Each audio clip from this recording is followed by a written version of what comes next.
तो अभी हम लोग देखते हैं बेसिकली कि और भी क्या क्या अलग टाइप के एट्रीब्यूट रहते हैं। तो जिसमें से अभी मैं लिखता हूँ एक दूसरे टाइप का एट्रीब्यूट। तो जैसे ये बॉडी टैग है, इस बॉडी टैग में ही मैं जाता हूँ, यहाँ पे एक दूसरे टाइप के एट्रीब्यूट डालता हूँ। इस एट्रीब्यूट में मैं बेसिकली क्या करने वाला हूँ,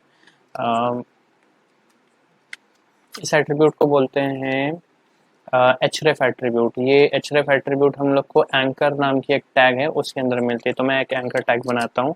एंकर टैग बेसिकली हम लोग ए करके लिखते हैं, ठीक है। ये बेसिकली इसका काम क्या है, इस एलिमेंट का इसके अंदर हम लोग एचरेफ नाम की एक एट्रीब्यूट डाल सकते हैं। और एचरेफ नाम की इस एट्रीब्यूट में हम जो भी यूआरएल डालेंगे, यूआरएल बेसिकली क्या होता है, किसी भी वेबसाइट वगैरह का जो हम लोग तो हमारा डोमेन या फिर हम लोग यूआरएल बोलते हैं जिसको, उसको हमें यहाँ पे बेसिकली एक एचरेफ टैग के अंदर डालना पड़ता है। और जैसे ही हम उस यूआरएल को एक एचरेफ टैग में डालेंगे, तो जब भी हम इस पर्टिकुलर एंकर एलिमेंट के अंदर जो भी टेक्स्ट लिखेंगे उस पर क्लिक जैसे ही करेंगे, तो हम लोग को क्या करेगा, ये जो पर्टिकुलर यूआरएल हम लोग एचरेफ के अंदर डालेंगे वो हमें खोल के देगा वो, ठीक है। बेसिकली कैसे चलेगा वो मैं दिखा देता हूँ। तो www.google को ही ले लेते हैं, google.com, ठीक है। तो एचरेफ में सिंपली हमें बस यूआरएल डालनी रहती है, जो भी यूआरएल है वो हम लोग डाल सकते हैं। और यहाँ पे इस जो एंकर एलिमेंट है, एंकर एलिमेंट के अंदर बेसिकली हम लोग कुछ भी टेक्स्ट डाल सकते हैं। तो यहाँ पे भी मैं डाल देता हूँ क्लिक मी, ठीक है, और मैं सेव कर देता हूँ इसको। तो जैसे ही ये सेव होगा, इसका कुछ डिफ़ॉल्ट प्रॉपर्टी रहता है, जैसे मैंने आपको बोला डिफ़ॉल्ट प्रॉपर्टी या फिर डिफ़ॉल्ट वैल्यूज़ इसके बोल सकते हो। इसके स्टाइल्स के डिफ़ॉल्ट वैल्यूज़ कुछ रहते हैं। तो हर एलिमेंट के कुछ ना कुछ प्रॉपर्टी डिफ़ॉल्ट रहते हैं। जैसे हेडिंग के आपने देखा कि यहाँ पे जो इसका फॉन्ट है थोड़ा बोल्ड में रहता है, साथ ही साथ इसका फॉन्ट साइज़ जो रहता है काफ़ी बड़ा रहता है। वैसे ही एंकर टैग में भी कुछ रहता है। अगर आप ध्यान से देखोगे तो ये एंकर टैग जो है वो ब्लू कलर में है, प्लस अंडरलाइन भी रहता है।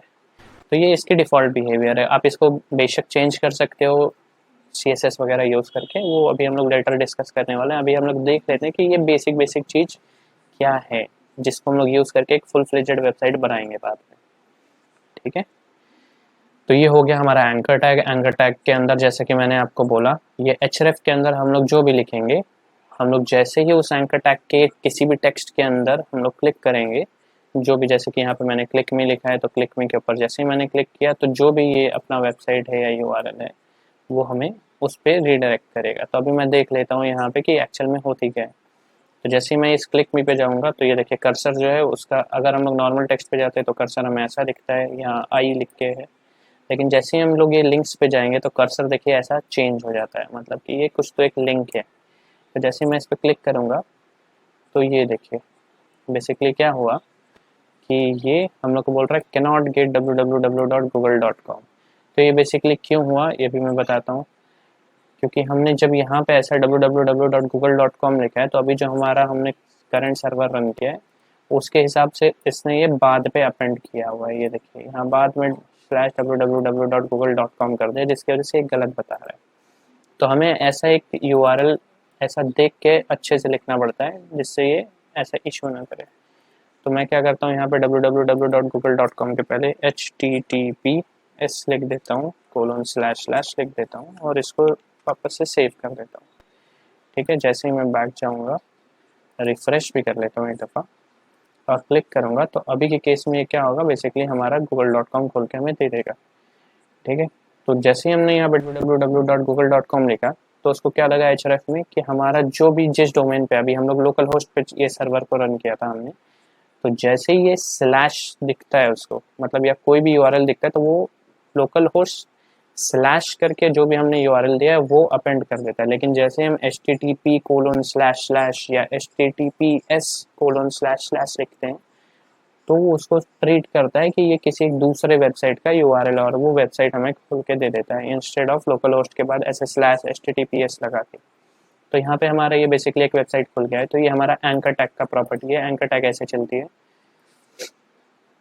तो इसमें कुछ चीज़ें और हम देख लेंगे, जैसे कि ये हमने यहाँ पे लिखा हुआ है देखिए हेलो करके। अभी हमें अगर इसको कुछ स्टाइलिंग देनी है तो हम कैसे दे पाएंगे, हमें देना बेशक देने के लिए कुछ भी दे ही सकते हैं क्योंकि बॉडी टैग के अंदर और कोई ऐसे लिखा हुआ नहीं है। तो बेसिकली इन सबको आराम से हम लोग अगर इसका स्टाइल वगैरह जो है चेंज करना चाहें तो वो ऐसा दिक्कत ना हो, इसके लिए हम लोग इसको क्या कर सकते हैं, इन सारे टेक्स्ट को भी क्या करते हैं, किसी न किसी एलिमेंट के अंदर ग्रुप करके रखते हैं। तो उसमें से एक जो बहुत फ्रिक्वेंटली यूज़ होता है। अगर कोई एक पैराग्राफ वगैरह हम लोग लिख रहे हैं तो उस टाइम पे हम लोग पी टैग यूज़ करते हैं। पी टैग बेसिकली पैराग्राफ्स के लिए हम लोग यूज़ करते हैं, ठीक है।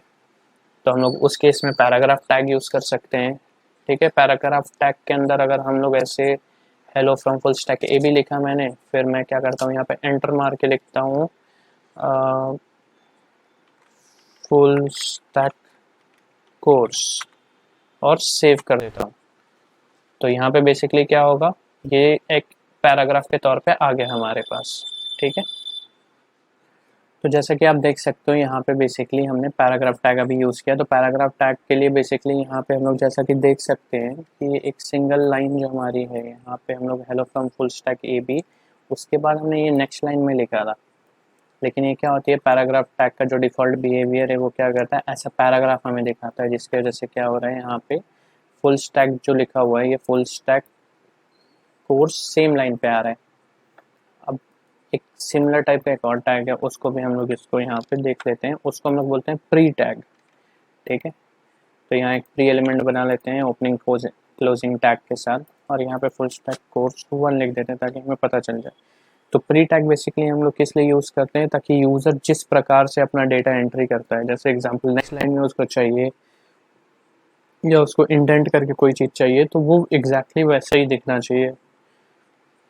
तो यहाँ पे मैं सेव करता हूँ, और सेव करने के बाद देखोगे अगर आप ध्यान से, तो प्री टैग बेसिकली यहाँ पे हम लोग अगर ध्यान दें तो प्री टैग के अंदर हमने हेलो फ्रॉम फुल स्टैक ए भी लिखा है, लेकिन उसके पहले यहाँ पे इतना सारा स्पेस है, वो उतने सारे स्पेस को भी कंसिडर करता है यहाँ पे, ठीक है। अगर हम लोग यहाँ पे जाके ऐसे टैब टैब टैब कुछ भी लिख देते हैं, AHD लिख देते हैं, सेव कर देते हैं, तो यहाँ पे बेसिकली उतना स्पेस लेता है वो एक्चुअल में। लेकिन सेम चीज़ अगर हम लोग पैराग्राफ टैग में लिखते हैं, यहाँ पे देखिए वापस से मैं 2 टैब मारता हूँ और सेव करता हूँ, यहाँ पे वो नहीं हो जाती है। तो स्पेसेस जो रहती है वो ट्रिम कर देता है पैराग्राफ टैग के अंदर, लेकिन वो सेम चीज़ प्री टैग के अंदर नहीं होती है।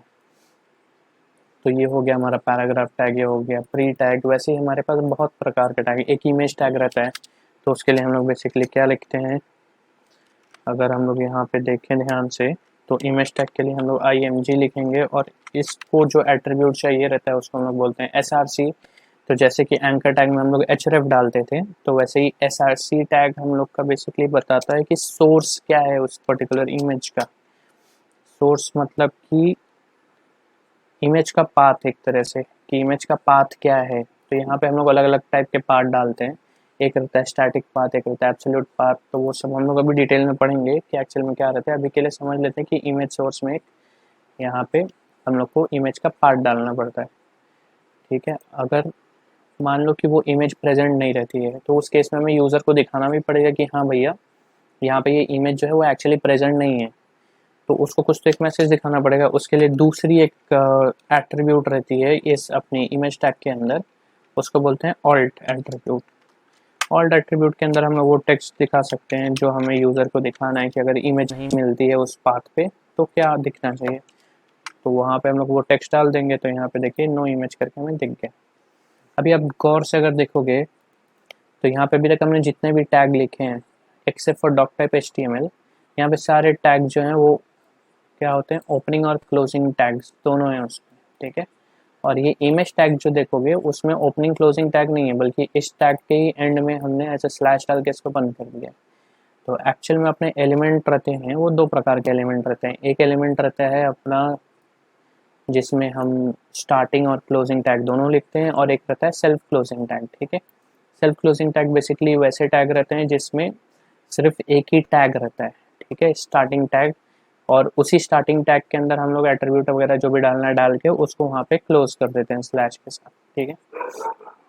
एक दो चीज़ और मैं बताना चाहता हूँ इसके अंदर, जैसे कि अगर आप देखोगे तो ये सारे एलिमेंट्स देखो, ये सारे एलिमेंट्स में जैसे H1 H2 H3 H5 H6 हो गया, पैराग्राफ टैग हो गया, प्री टैग हो गया, इमेज टैग हो गया, एंकर टैग हो गया, इन सब में कुछ एक कॉमनैलिटी है, भी ध्यान से देखें। अगर हम लोग H1 को नोटिस करें, H1 H2 H3 H4 H5 H6 paragraph pre, इन सब में अगर आप ध्यान से देखो तो मैंने क्या लिखा है, जैसे ही मैंने H1 लिखा और हेलो फ्रॉम में भी लिखा, तो वो एक लाइन में दिख रही है। फिर H2 लिखा तो वो अगले लाइन से स्टार्ट हुआ, H3 नेक्स्ट लाइन से स्टार्ट हुआ, H4 नेक्स्ट लाइन से, H5 H6 ऐसे सारे नेक्स्ट लाइन से स्टार्ट हुआ है।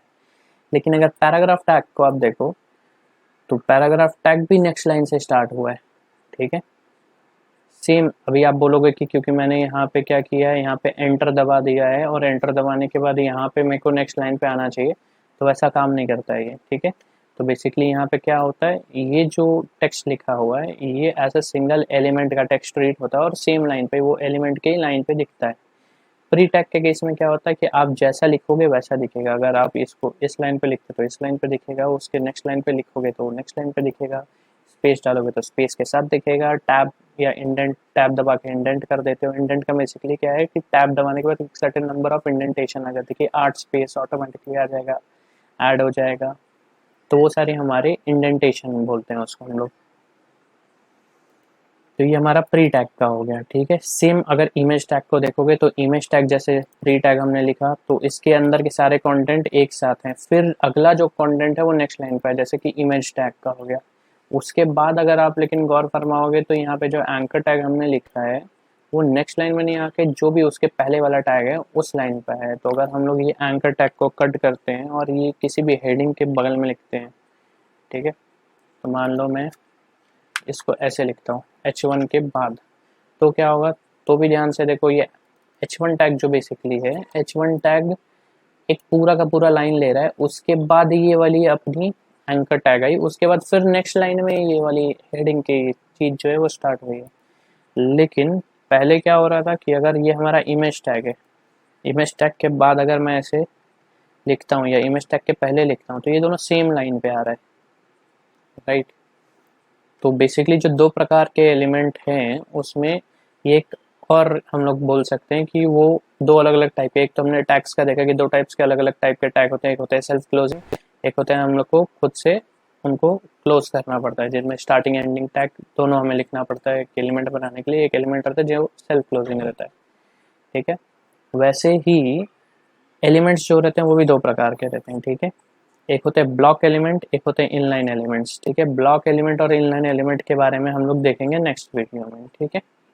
तो आज के लिए सिर्फ इतना ही, धन्यवाद।